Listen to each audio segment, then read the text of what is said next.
I got my period on Friday and I was like, fuck yeah, I'm gonna be in my follicular stage when I do this shoot. I am gonna feel like a queen. My name's Grace. I'm a community member within the Melbourne running community. So we would like to acknowledge the traditional custodians of the land of which we're going to run on, enjoy and appreciate today.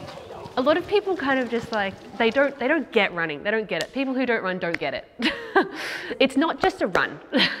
It's really hard to communicate that when you go outside and you go for a run, sure, you're doing a run, but there's actually a heck of a lot more that's happening here.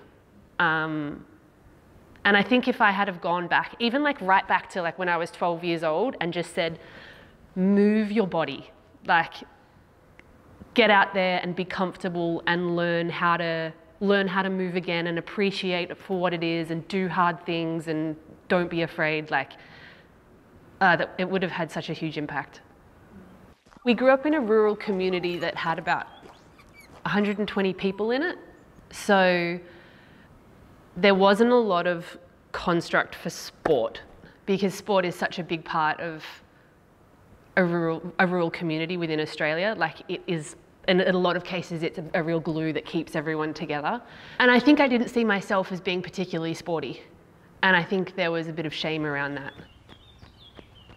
I kind of moved up to the city to go to uni and I started to go to the gym and realized, oh, this feels really good. And I started out doing like the couch to 5K and the couch to 10K and I started running on the treadmill because it was easier and it had such an impact on my mental health that I could never have even dreamed of. Like it's been such a gift in that aspect. I used to bike ride past Femmi on my way to work and there was just this group of women that looked so happy and connected and they were out there sharing their morning runs and I had, just done my morning run by myself, but I was like, wow, this would be really cool if it was shared. When I was 26 years old, I just started like aggressively going to the gym and working out and I was like obsessed with losing weight. And the scales kept on going down and I lost my period and I ended up getting a fracture in my leg from it and I was having like panic attacks and like it was textbook red S. And one of the clearest indicators and earliest indicators was I lost my period.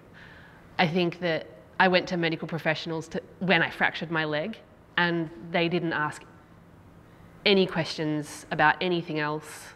And I wish that there would have been someone there to kind of say, like, this is a biomarker of how healthy you are. And when this happens, it's because everything else is in flow.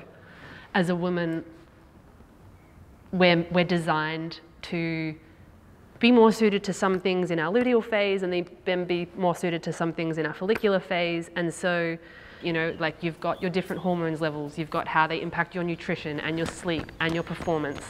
For lack of a better word, you can weaponize your period.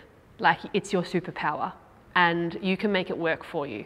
The more we figure out how to harness those benefits and bring them to the forefront, the more they will be discussed. That kind of education shouldn't be left to fate. I've definitely become a lot kinder to my body, knowing that your best will always be your best, but it's on a spectrum. And sometimes your best isn't going to be better than yesterday. And when you're not lifting as heavy or running as hard as you are in your follicular phase, that's okay.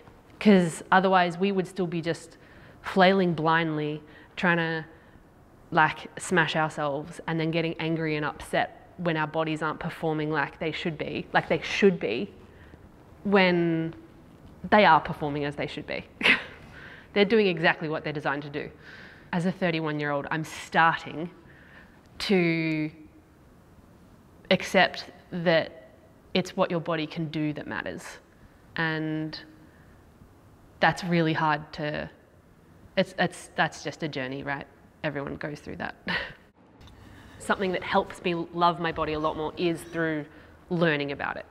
Like, it helps you take those really horrible, bloated, emotional days and stop beating yourself up about it and go, actually, this is what's happening for this reason, and it's totally normal, and it'll probably be over in a couple of days anyway. So just like, go easy on yourself.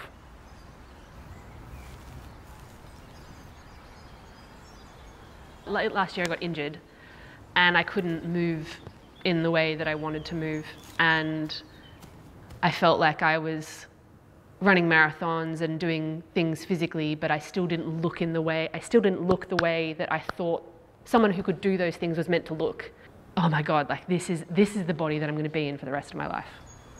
I think I've still got so far to go, but I'm so proud of what we can do.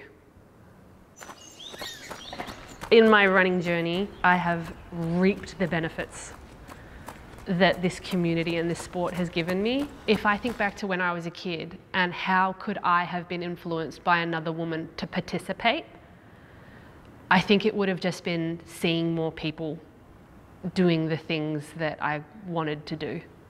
And I just didn't have that. I just didn't have that exposure. The way the Femmi community builds confidence, you can see women doing hard things, and that's really inspiring. But then you've also got like an army of women telling you that you can do the hard thing, and that's really inspiring. And then you're the person who's telling someone else that they can do the hard thing. Like, if you want to go in and have a super intelligent conversation, you go find yourself Lane. Like, we'll solve world peace together. Like, but if you want to like go and be inspired in your professional career, go talk to Amy. She's incredible.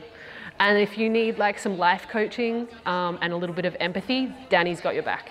Like, everyone brings something fresh and new to the table, and I think that, as I said, like, we get kind of given this toolkit when we learn about like our follicular and luteal stages, but with Femmi, you also get like this army of Femmi runners who are there, and you can like not only weaponize all of these biological markers that you've got, but also this incredible community of women who are there and they've got your back.